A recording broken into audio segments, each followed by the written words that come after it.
कहते हैं आया समय बड़ा बेढंगा, आया समय बड़ा बेढंगा, आज आदमी हुआ लफंगा। कहीं पे झगड़ा कहीं पे दंगा, नाच रहा नर होकर नंगा। इन्हीं की काली करतूतों से बना ये देश मसान, कितना बदल गया है। सूरज ना बदला, चांद ना बदला, ना बदला ये आसमान, कितना बदल गया है। आज विषय ये नहीं कि वी डिस्कस लाइफस्टाइल डिसऑर्डर्स, विषय ये नहीं कि हम आयुर्वेद का चिंतन करें। आज विषय ये है कि हम उस युवा वर्ग का चिंतन करें जिनके लिए जो हम शिक्षा पद्धति बना रहे हैं वो एक चिंता का विषय, एक चिंतन का विषय, एक अध्ययन का विषय और एक मनन का विषय। आज समय बदल गया। We are now talking about virtual classrooms. We are now talking about satellite classes. We are now talking about smart classes. We are now talking about internet education. But there is a lot of difference.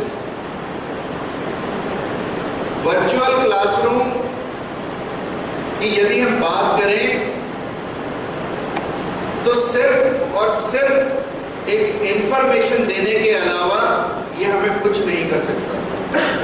ये हमें कभी wise नहीं बना सकता, कभी इंसान नहीं बना सकता, कभी हमारे अंदर के दिए की लौ को जला नहीं सकता। क्योंकि वर्चुअल क्लासरूम में जो टीचर है वो एक साइक्लोस्टाइल टीचर है। उसका एक टॉपिक है जिस पर उसने बोलना ही बोलना है। आप लोगों ने कोई प्रश्न पूछना है तो इंटरेक्शन बाद में हो सकता है, but you can not live with that teacher. और ट्रेडिशनल क्लासरूम जो है, जो ट्रेडिशनल क्लासरूम टीचिंग है, जो हमारे यहाँ की गुरु शिष्य परंपरा है, उसमें शिष्य न केवल टीचर से एक इंफॉर्मेशन पाता है परंतु टीचर से अनेकों अनेक चीजें सीखता है। सिर्फ अपने विषय के बारे में नहीं, अपने जीवन को जीने। रविंद्रनाथ टैगोर, आपने रविंद्रनाथ टैगोर का नाम सुना है, बहुत बड़े कवि थे। रविंद्रनाथ टैगोर के चाचा थे और एक बहुत बड़े रविंद्रनाथ टैगोर के एक शिष्य थे, क्योंकि रविंद्रनाथ टैगोर चित्रकार थे। उनका एक शिष्य था नंदराम बोस। और एक दिन नंदराम बोस बहुत ही अच्छा चित्र बनाकर लाए, इतना अच्छा चित्र कि रविंद्रनाथ टैगोर जैसा व्यक्ति भी उस पर एक कविता लिखे बैठे बैठे। परंतु जैसे ही वो चित्र रविंद्रनाथ टैगोर ने देखा, उन्होंने उस चित्र को हाथ में लिया और पकड़कर बाहर फेंका और नंदराम से कहा, जो उनका शिष्य था, कि तुम्हारे से अच्छे चित्र तो कैलकाटा में पटड़ी पर बैठे पार्टियां बनाते।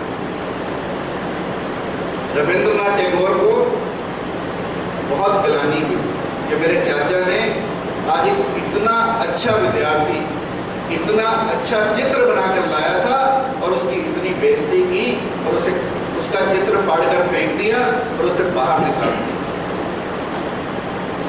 दोस्तों 3 साल बीते।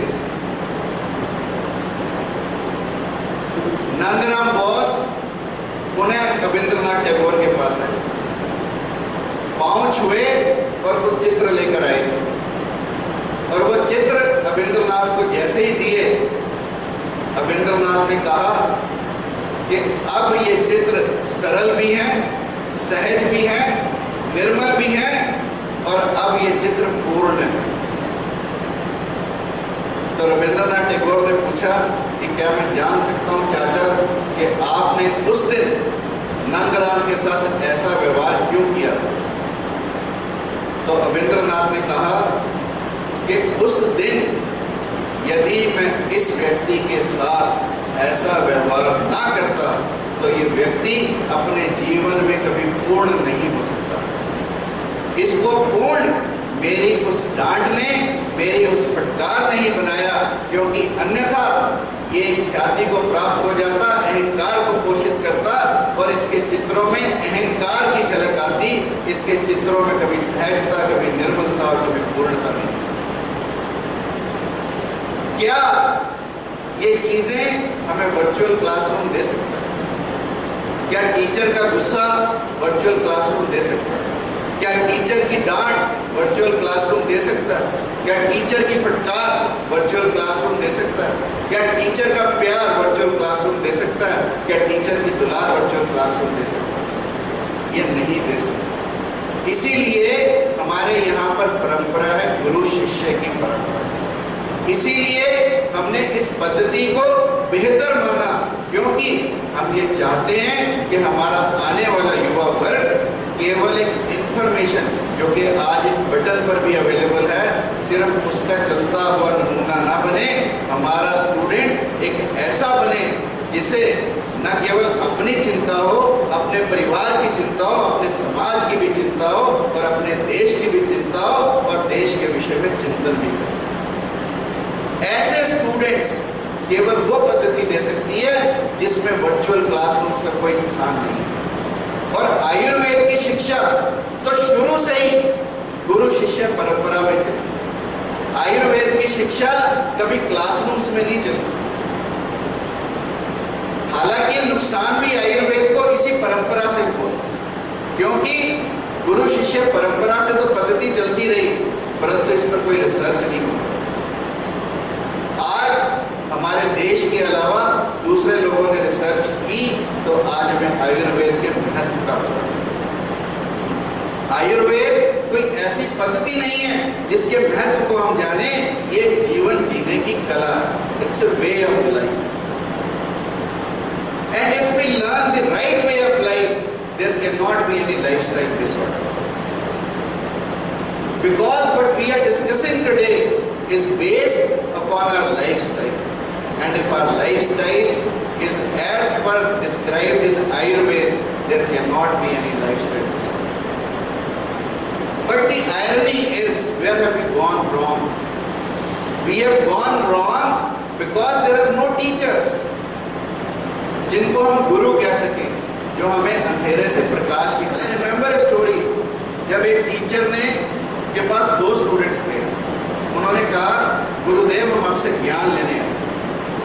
मान लो आयुर्वेद के टीचर के पास ही कि हम आपसे शिक्षा लेने आए हैं, दीक्षा लेने आए। और टीचर जाते ही उनके हाथ में 2 कबूतर पकड़ा दिए और टीचर ये कहे कि जाओ इनको मार लो और ऐसी जगह पर मार लो जहां तुम्हें कोई ना देख रहा हो, तब मैं अपनी शिक्षा आगे शुरू करूंगा। अब एक लड़का फटाफट उठा, पीछे की तरफ गया झोपड़ी के गुरु की, कबूतर की गर्दन मरोड़ी